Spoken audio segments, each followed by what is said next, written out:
Welcome to Backstage. Who doesn't like a great meal, maybe with some wine? Hands up. I know most of you do. So today we're going to create a little bit of magic here, but first and foremost, I want to introduce my rock star guest, Chef Michael Allemeier, all the way from Calgary, but home was originally Winnipeg. Graduate of Calvin High School. Yes. Absolutely, and Red River College. Wow. As well, so very proud of those two institutions for sure. They really set me up. Yes, so we did well by raising you, but then off you went and did all the wonderful things you do. Well, there's a big wide world out there, right? It is. But you're back here now because a certain challenge was put to you. You know what, and it's been a great challenge as well. So the Dairy Farmers of Canada, along with the Dairy Farmers of Manitoba, issued a challenge to a couple of us chef-like people. It's called the Pantry Challenge. So we've got Nicole in Toronto, we've got Lindsay in Halifax, and myself in Calgary. Now the challenge to us was to come up with 2 quick and easy recipes using everyday common ingredients, okay? So don't get too fancy, nothing too chef-like, right? And of course, to feature real cream and how versatile it is and how wonderful it is and how it really is a staple to, you know, everyone's pantry, right? And most of us, you know, don't want to do cream because it's fattening and it's not good for you. Well, you know what? I have heard that before, but here's the thing for me. A little bit goes a long way, right? It really does. I mean, to deprive yourself of that richness, to deprive yourself of that wonderful smooth texture that it creates, and whether you're making soups or sauces, and you know, as far as lightening up desserts go, I can't think of a better way to, you know, once it's whipped and you've got all that wonderful air trapped inside of it, then you fold it in with melted chocolate and you get your mousses and everything all made.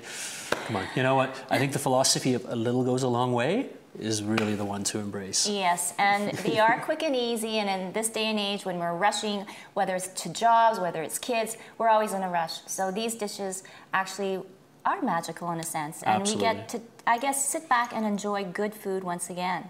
And the big thing for the challenge for me, and I really loved it because I'm a professional chef, right? And it allowed me to be, you know, a real person in the sense that I have 2 busy boys. And when it's dinner time, we have 20 minutes. We're no different than anyone else. I don't spend hours and hours preparing elaborate dinners at home for my family because, you know, there would be no skiing, there would be no gymnastics, there would be no swim club, so on and so forth, right?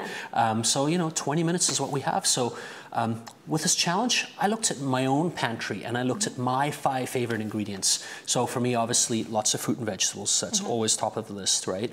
And then real Canadian cheese. I mean, I've yet to find a child that does not love cheese, right? Pasta, of course, I mean, it just feels, especially with busy boys, right? Absolutely fantastic. I always have a little bit of real cream in my fridge, right? And herbs, lots and lots of fresh herbs. They just add that little bit of interesting elements to just kind of perk up, you know, your everyday meals. And here's the thing with the recipes, maximum 20 minutes from beginning to end. Okay, hard to believe, but you know what? He's so easy on camera too, because I want to talk a little about your TV career. That was a great couple of years. You know, those Food Network channels and the programs on there. So the whole experience for you, what was it like? Well, you know what? I was very honored to be asked to join the Cook Like a Chef team. So Cook Like a Chef was a wonderful show shot in Toronto, done for Food Network Canada, and we shot that. We did 5 seasons. 168 episodes, and it was a collection of real chefs from across the country. There was about 8 of us, and we basically chose different topics. And what I loved about the theme of the show, something very near and dear to me, it was about technique. It was about technique, and it was about sharing, and it was about educating, which is really funny because that's what I do now, right? I'm a culinary instructor at SAIT, Southern Alberta Institute of Technology in Calgary, and so it kind of helped groom me for a little bit of what I'm doing nowadays, and it gave us an opportunity to kind of demystify the art of being a professional cook, and we had a lot of fun on that show. It was a little crazy sometimes with all those camera guys running around, and I know, that funky music and everything else like that, but boy, oh boy, it was a ton of fun. Wow, okay, so we are going to talk a little bit about pasta, which will be the dish that you'll be creating your magic with.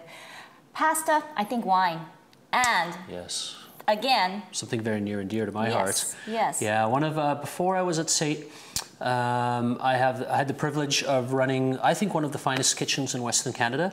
I was the winery chef at Mission Hill Family Estate, which is, if you've never been to Canadian wine country in the Okanagan, you have to go see Mission Hill Winery. It is spectacular.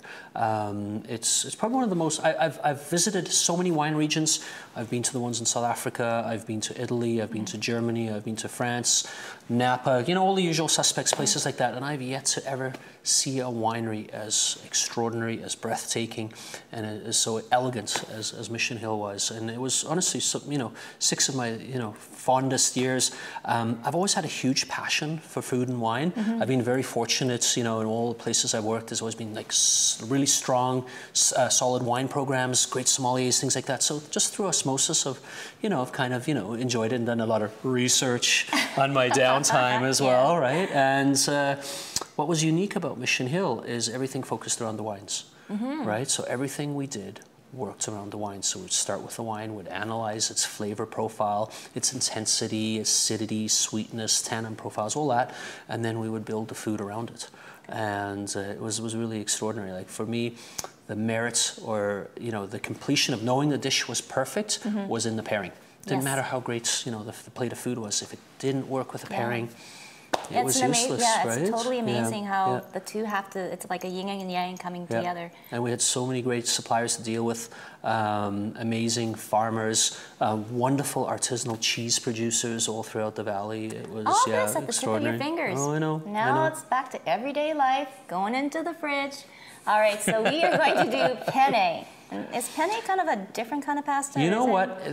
Penne is a tube-like pasta. Now, I chose penne, but you can use anything that you have. That's the beautiful thing about these recipes we created for the Pantry Challenge, is it's about versatility, right? So the actual pasta is penne with ham, mushrooms, and peas served in a creamy sauce.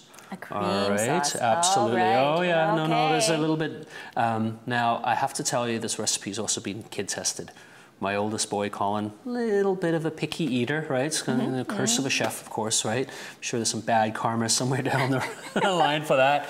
But the first time I did that recipe for Colin, when I was putting my Pantry Challenge together, I'll tell you, he couldn't get enough of it. And I think part of the reason is one of my secret ingredients. In addition to having this wonderful cream sauce, we finish it with a little bit of smoked Canadian cheddar. There you go, folks. Yeah. Are you ready? Let's do it. The challenge is in. Michael in the kitchen, next.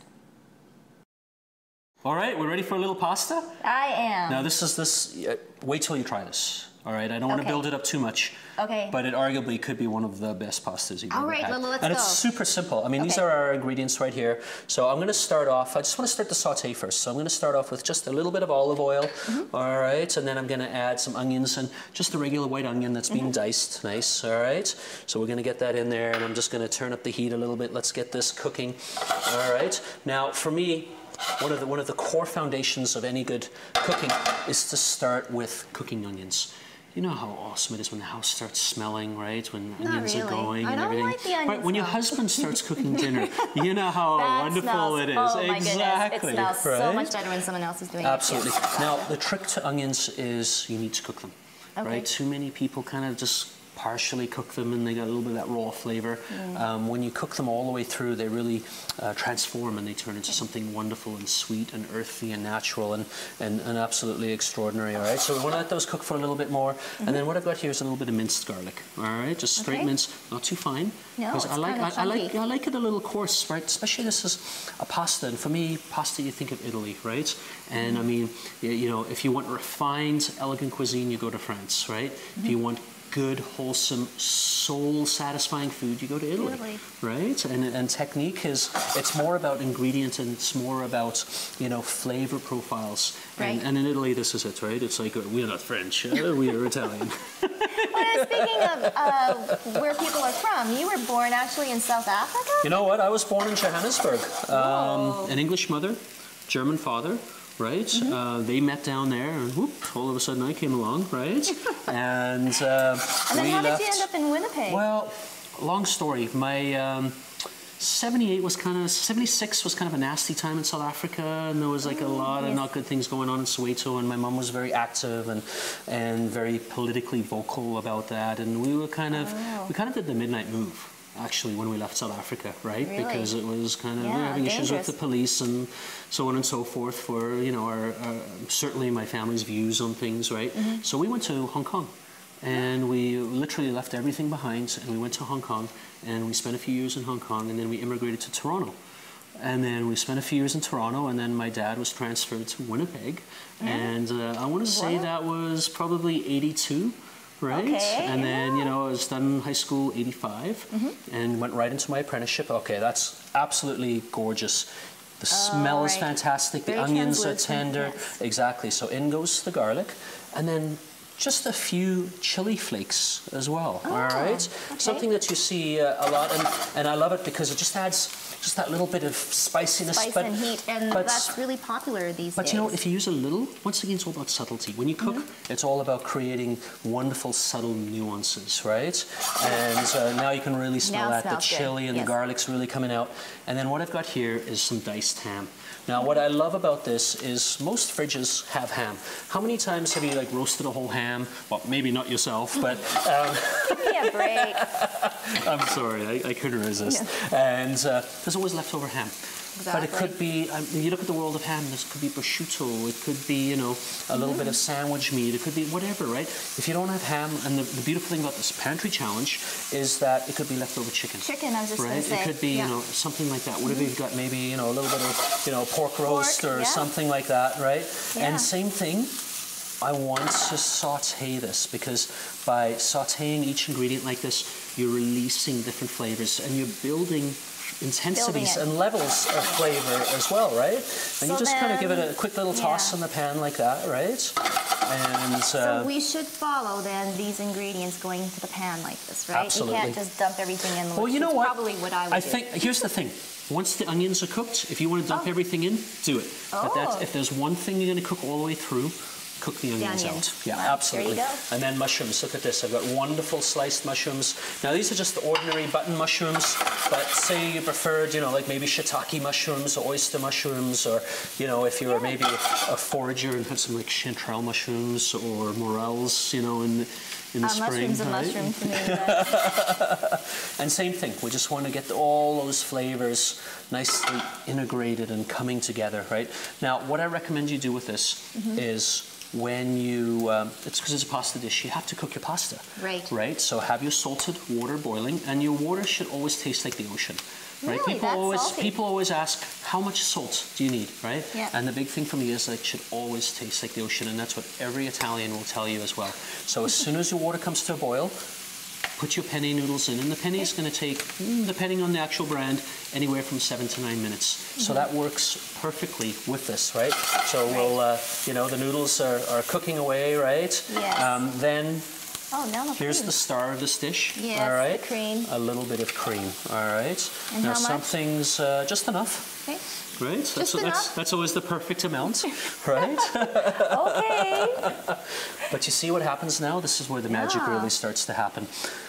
The cream is now going to integrate with all those wonderful flavors. The shallots, the onions, the garlic, the chili, the ham, all the mushrooms. It's all going to come together And I love how the onions really caramelize nice. and we have this real sweetness coming out right now. Absolutely. No, this is absolutely fantastic.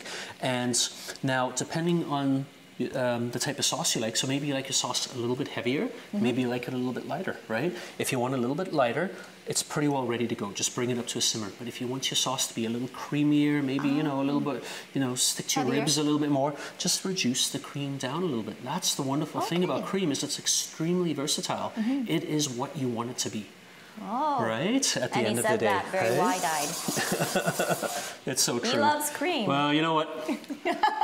last night I took a reflective moment, and I was kind of thinking, how much cream have I touched in my career? I'm pretty sure I could fill an Olympic-sized swimming pool. I'm sure. I'm just saying, yeah, right? You know. That Do you could have cream in your coffee? Hey? Absolutely. Well, just adds that little bit of richness to it. I like, you know what? I love a light cream, and in Manitoba we actually have a 6% light cream, which is extraordinary, and it kind of just, it adds such a richness to it. And it's just, you just feel good about yourself, right? That's just me, right? It's delicious. It's delicious. What can I say, right? All right, so that's perfect. So you see how it's come up to a simmer. See how it's thickened. You know it's going to taste great because all those flavors are coming together really nicely.